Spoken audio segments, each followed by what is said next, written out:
कहानी की शुरुआत में हमारे मेन लीड जिसका नाम यांग काई होता है उसे दिखाते हैं, जो कि सुबह को उठकर झाड़ू लगाना शुरू कर दिया होता है। अब इसके बारे में पता चलता है कि इसका नाम यांग काई है और ये हाई हेवन पेविलियन का एक डिसाइपल है। ये 3 साल पहले यहाँ पर अपना ट्रेनिंग शुरू कर दिया था, लेकिन बहुत ही मुश्किलों से ये सिर्फ टेम्पर्ड बॉडी का 3rd स्टेज पर ही पहुंच पाया है और उससे आगे अभी तक बढ़ ही नहीं पा रहा है। 3 सालों में सिर्फ टेम्पर्ड बॉडी का 3rd स्टेज पर पहुंचने वाले बात को लेकर सभी लोग इसका बहुत ही ज्यादा मजाक उड़ाते हैं। जो लोग इसके साथ यहाँ पर एडमिशन लिए थे वो लोग इससे बहुत ही दूर पहुंच चुके हैं, इसलिए अब अगर इसे स्कूल में रहना है तो इसे यहाँ पर झाड़ू मारना पड़ता है और स्कूल को भी इससे कोई भी लेना देना नहीं है कि ये कहाँ रह रहा है, कैसे रह रहा है, कोई फर्क नहीं पड़ता है। हाई हेवन पेविलियन स्पेशल इसलिए है क्योंकि यहाँ पर डिसाइपल के बीच में काफी ज्यादा इंटेंस कंपटीशन होते रहता है। यहाँ पर स्ट्रॉन्ग लोग ही एडवांस करते जाते हैं और कमजोर लोग एलिमिनेट होते चले जाएंगे। ये स्ट्रिक्ट लॉ काफी सालों से चला आ रहा है। अगर दूसरे सेक्ट में तुम फेल वेल हो जाते हो तो कुछ लोग तुम्हारा साथ देंगे, दोस्त बनेंगे, लेकिन यहाँ पर ऐसा कुछ भी एग्जिस्ट करता ही नहीं है। अगर किसी को यहाँ पर एडवांस करना है तो वो लोग अपने फिलो डिसाइपल ब्रदर को ही अपना स्टेपिंग स्टोन्स का जैसा यूज करके आगे बढ़ जाते हैं। यहाँ पर एक रूल है कि 14 साल और उससे कम के डिसाइपल को यहाँ पर 3 सालों का ट्रेनिंग दिया जाता है और इस पूरे 3 सालों में सेक्ट ही तुम्हें सब कुछ देगा, लेकिन उसके बदले तुम्हें सिर्फ और सिर्फ ट्रेनिंग ही करना पड़ेगा। अगर तुम इस 3 साल में अपना टेम्पर्ड बॉडी का 3rd स्टेज को पार कर लेते हो तो तुम्हें बाकी के रीओन्ड सेक्ट के एडमायरेबल सीनियर तुम्हें एक्सेप्ट कर लेंगे और तुम उनके डिसाइपल भी बन जाओगे। लेकिन अगर तुम अपने आप ही ट्रेन करना चाहते हो तो तुम वो भी कर सकते हो, लेकिन वो लोग जो 3 सालों में ब्रेक थ्रू करने में फेल हो जाते हैं तो ऑफ कोर्स उन्हें छोड़ने के लिए फोर्स किया जाता है। लेकिन अगर वो नहीं जाना चाहता है तो उन्हें डीमोड करके ट्रायल डिसाइपल बना दिया जाता है। पूरा हाई हेवन पेविलियन में 3000 डिसाइपल है, लेकिन सिर्फ यांग का ही अकेले एक ट्रायल डिसाइपल है। कंफर्ट का इसे कोई भी गारंटी नहीं है। अगर वो अपना खाना मिस कर देता है या ठंड में मर रहा है, किसी को भी उससे कोई फर्क नहीं पड़ता है। वो लोग एक बार यांग काई को बेदखल करने की भी कोशिश किए थे। ऑफ कोर्स वो ऐसा दोबारा नहीं चाहता है और वो हार ना मानने का पूरा कसम खा लिया होता है। अब वहीं पर यांग काई को दिखाते हैं जो झाड़ू मारना पूरा कर लिया होता है। तभी वहाँ पर कुछ लोग आकर उसका मजाक उड़ाना शुरू कर देते हैं कि अरे ये तो भाई ट्रायल डिसाइपल यांग है ना, ये तो अभी भी टेम्पर्ड बॉडी के 3रे स्टेज में ही फंसा हुआ है। हाई हेवन का एक रूल होता है कि हर 5 दिनों में यांग काई को किसी न किसी से फाइट करना ही पड़ेगा, इसलिए वो लोग यहाँ पर इसे चैलेंज करने आए होते हैं और आकर सभी लोग धक्का मुक्की करने लगते हैं कि मुझे पिक करो, मुझे पिक करो, मैं तो तुम्हें सिर्फ एक ही पंच में हरा दूंगा। तभी यांग वहाँ पर बैठकर मेडिटेट करने लगता है। ये देखकर वो लोग बोल रहे होते हैं कि तुम्हें मेडिटेट करने की क्या जरूरत है, तुम तो ऐसे ही हारने वाले हो। एक बंदा कहता है कि अपना एफर्ट बर्बाद करना बंद करो, चुपचाप तुम मुझे खुद को पिटने दो, ऐसे हम दोनों का ही टाइम बचेगा। और सोचता है कि तुम तो टेम्पर्ड बॉडी के सिर्फ 3री स्टेज में ही हो तो ऑफ कोर्स मैं ही जीतूंगा। दूसरा कहता है कि हाँ ये सही बोल रहा है, हमारा फीलिंग भी समझने की कोशिश करो, हम लोग तुमसे बिल्कुल अलग है, फाइट खत्म होने के बाद ही हम लोग अपना ट्रेनिंग कंटिन्यू करने जा सकते हैं। तभी स्कूल बेल बजती है। ये सुनकर यांग अपने मन में कहता है कि फिर से एक नए दिन की शुरुआत हो गई है। वहीं पर सभी डिसाइपल काफी ज्यादा धक्का मुक्की कर रहे होते हैं। एक कहता है कि प्लीज तुम मुझे चुन लो, मैं प्रॉमिस करता हूँ कि मैं तुम्हें ज्यादा नहीं पीटूंगा। दूसरा बंदा उसे पीट कर साइड करते हुए कहता है कि तुम मुझे चुनो, मैं तुम्हें एक ही पंच में ढेर कर दूंगा। वहीं पर सभी लोग काफी ज्यादा धक्का मुक्की करने लगे होते हैं। तभी यांग उठता है और वो अपने लिए एक रूल बनाया होता है और वो रूल ये होता है कि वो अपने झाड़ू को स्पिन द बोतल वाले गेम की तरह स्पिन करता है और जिसके तरफ भी वो झाड़ू इशारा करता है वो उसी से फाइट करता है और इस बार भी उसी तरीके से वो अपना अपोनेंट चुनता है। ये देखकर वो बंदा जो कि सबसे ज्यादा फाइट करने के लिए बोल रहा था उसका दिमाग खराब होने लगता है। वहीं पर वो लोग अपने आप को इंट्रोड्यूस करते हैं, जिसमें से यांग का एक child disciple tempered body stage 3 में होता है और उसका अपोनेंट झाओ दिंग जून एक ऑर्डिनरी डिसाइपल होता है जो कि टेम्पर्ड बॉडी स्टेज 5 में होता है। हाई हेवन पेविलियन में डिसाइपल अलग अलग तरह से डिफरेंशिएट किए गए हैं, जिसमें से सबसे नीचे चाइल्ड डिसाइपल, उससे ऊपर ऑर्डिनरी डिसाइपल, उससे ऊपर लोअर बेस डिसाइपल, उससे ऊपर एलीट डिसाइपल और सबसे ऊपर कोर डिसाइपल है। कोर डिसाइपल एलीट डिसाइपल में से ही चुने जाते हैं जो कि आगे चलकर हाई हेवन पेविलियन को लीड करते हैं। झाओ एक ऑर्डिनरी डिसाइपल है, लेकिन वो अभी भी दूसरे सेक्ट में एक्सेप्ट किया जा सकता है। अब वो लोग अपना फाइट स्टार्ट करते हैं और यांग काफी स्पीड में उस पर अटैक करने आगे बढ़ता है, लेकिन वो उसे काफी आसानी से डॉच करके अपने घुटने से उसके पेट में मार देता है और वो उसे दोबारा मारने ही वाला होता है कि तभी वो उसे डॉच कर लेता है और उसी को पंच करने जाता है। ये देखकर वो समझ जाता है कि यांग ने उसे ट्रिक कर दिया है, लेकिन उससे उसे कोई भी फर्क नहीं पड़ता है और वो भी उसे पंच मारने जाता है, जिससे उन दोनों का पंच आपस में टकरा जाता है। लेकिन कमजोर होने के कारण यांग ही गिर जाता है और इससे झाओ को भी थोड़ा सा चोट लग जाता है।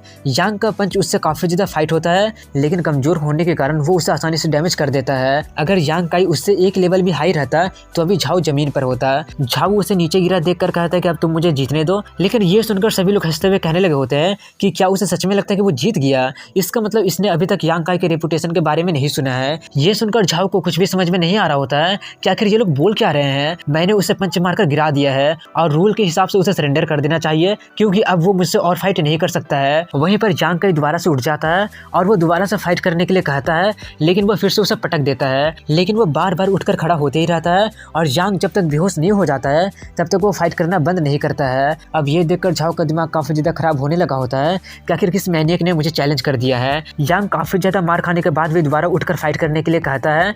झाओ कहता है पागल पागल हो गए हो क्या, अगर तुम अभी सरेंडर नहीं करते हो तो तुम मारे जाओगे। लेकिन वो उसका कोई भी बात ना सुनकर उस पर दोबारा अटैक करने जाता है, लेकिन इस बार झाओ उसे मारकर बेहोश कर देता है और वो जीत जाता है। वहीं पर पेड़ पर से ये सब कुछ एक मास्क पहने हुई लड़की छुपकर देख रही होती है और लिखती है कि यांग ने एक ऑर्डिनरी डिसाइपल को चैलेंज किया लेकिन हमेशा की तरह हार गया। ये लड़की डार्क होल की एक डिसाइपल है। हाई हेवन पेविलियन का डार्क होल एक स्पेशल टास्क फोर्स है जो कि थर्ड एल्डर के जुरिडिक्शन के अंदर में आता है। दीवारों के अंदर जो कुछ भी होता है ये लोग वो सब कुछ रिकॉर्ड करते हैं, यहाँ तक कि डिसाइपल के बीच में होने वाले डुअल को भी ये लोग रिकॉर्ड करते हैं। इसलिए किसी को भी कंट्रीब्यूशन पॉइंट के लिए अपना हार जीत प्रूव करने की जरूरत नहीं पड़ता है, क्योंकि शैडोज में डार्क होल के डिसाइपल छुप कर ये सब कुछ रिकॉर्ड करते रहते हैं और समराइज करके मंथली रिकॉर्ड में डाल देते हैं। वहीं पर शैडो डिसाइपल को दिखाते हैं जो अपने मन में कह रही होती है कि ये इसी तरीके से लगातार 147th टाइम हार गया है। हाई हेवन पेविलियन के रिकॉर्ड में ये पहली बार हो रहा है। अगर ऐसे चलता रहा तो ये मियर ट्रायल डिसाइपल डिमोट कर दिया जाएगा और यहाँ से भगा दिया जाएगा।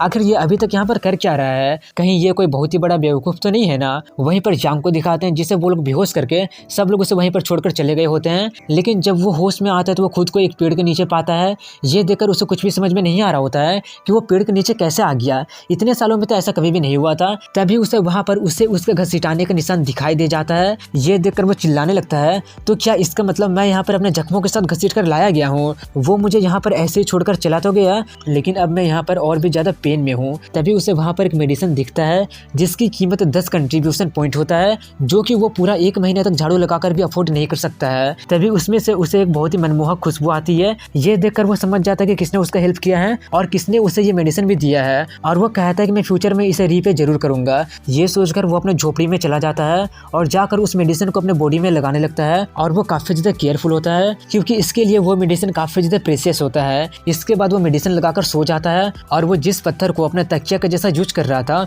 उसमें से बैगनी कलर का धुंध निकलने लगती है और वो सपना देख रहा होता है जिसमें उसने झाओ को बहुत ही बुरी तरीके से हरा दिया होता है। ये देखकर वो काफ़ी ज़्यादा खुश हो रहा होता है, लेकिन तभी अचानक उस ब्लैक पत्थर में से कुछ निकलता है और वो उसके माइंड के अंदर चला जाता है, और तभी वो अचानक काफ़ी ज़्यादा डर कर उठ जाता है और वो सोचता है कि मुझे यकीन नहीं हो रहा कि मैं अपने सपने से डर गया, और समय देखकर थोड़ा सा चौंक जाता है कि मैं 2 घंटे से सो रहा था। इसके बाद वो अपना बिस्तर रखता है और वो उसे ब्लैक पत्थर को उठाता है जिससे वो अपना तकिया का जैसा यूज करता है। तभी वो नोटिस करता है कि इसका वजन घट गया है। तभी वो अचानक अपने आप ही हवा में उड़ने लगता है और वो एक किताब में बदल जाता है जिसमें कुछ भी नहीं लिखा होता है। वो उसे पकड़ता है और फाड़ने की कोशिश करने लगता है, लेकिन वो फटता भी नहीं है और उसमें कुछ लिखा भी नहीं होता है। ये ब्लैक पत्थर उसे माउंटेन में मिला था जब वो माउंटेन में हंटिंग करने गया था। तभी उस किताब में अपने आप ही कुछ लिखा आ जाता है। उसे पढ़कर वो जल्दी से उसे बंद कर देता है और सोचता है कि उन शब्दों से ही कितना ज़्यादा फेयरफुल ऑरा निकल रहा है, लेकिन वो फिर से उसे पढ़ता है जिसमें लिखा होता है कि ब्लड से उद्धृत होगा, गोल्डन बॉडी निकलेगा। ये कोई मिरेकल नहीं है बल्कि गोल्डन इमोर्टल है। गोल्डन बॉडी पर प्राउड करो और सब पर राज करो। ये पढ़कर वो सोचता है कि इस पत्थर का किताब में बदलना मेरे कुछ देर पहले वाले सपने से तो रिलेटेड नहीं है ना। जो भी हो, ये सोचकर वो ट्राई करने के लिए उसमें अपना थोड़ा सा ब्लड डाल देता है और तभी अचानक उस किताब में से एक गोल्डन कलर का स्केलेटन निकल जाता है जो कि यांग को देखकर हंस रहा होता है। ये देखकर वो कहता है एक स्केलेटन होकर मेरे ऊपर हंसने की तुम्हारी हिम्मत कैसे हुई। ये बोलकर वो उसका खोपड़ी पकड़ लेता है और तभी अचानक वो स्केलेटन उसके बॉडी के अंदर एंटर करने लगता है, जिससे यांग का सभी रिब्स टूट जाती है और वो उसे अपने वाले से रिप्लेस कर देता है, जिससे उसे काफी ज्यादा दर्द होने लगती है और वो बहुत ही चिल्ला भी रहा होता है। और वो सोचता है कि शायद ये मेरे बॉडी पर कब्जा करने की कोशिश कर रहा है, लेकिन मैं ऐसा नहीं होने दूंगा। लेकिन वो वहीं पर बेहोश हो जाता है और जब शाम को उसे होश आती है तो वो सोचता है कि आखिर हुआ क्या था, लेकिन तभी वो नोटिस करते हैं कि उसका पूरा का पूरा इंजरी हील हो चुका है। अब उसे दर्द भी नहीं हो रहा होता है और अब ये पहले से भी काफी ज्यादा पावरफुल फील कर रहा था, लेकिन वो अभी भी टेम्पर्ड बॉडी का 3rd स्टेज पर ही होता है। ये देखकर उसे थोड़ा सा दुख होता है और जैसे वो किताब को ढूंढना शुरू करता है वो उसके सामने अपीयर हो जाता है। वो उसे उठाकर अपने मन में उसे गायब होने के लिए कहता है तो वो गायब हो जाता है, और वापस आने के लिए कहता है तो वो वापस भी आ जाता है।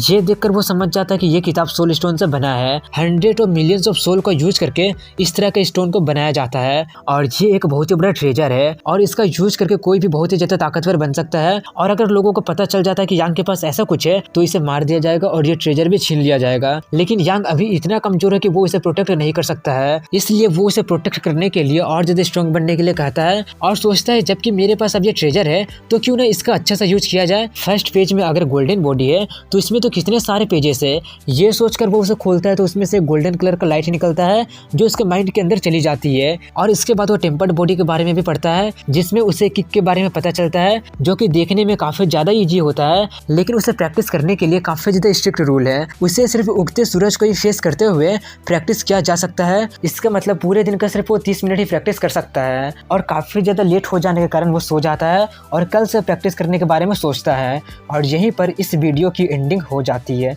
अगर वीडियो पसंद आया होगा तो लाइक कमेंट शेयर के साथ चैनल को सब्सक्राइब जरूर करें। मिलता हूँ अगली वीडियो में, तब तक के लिए हैव अ गुड डे।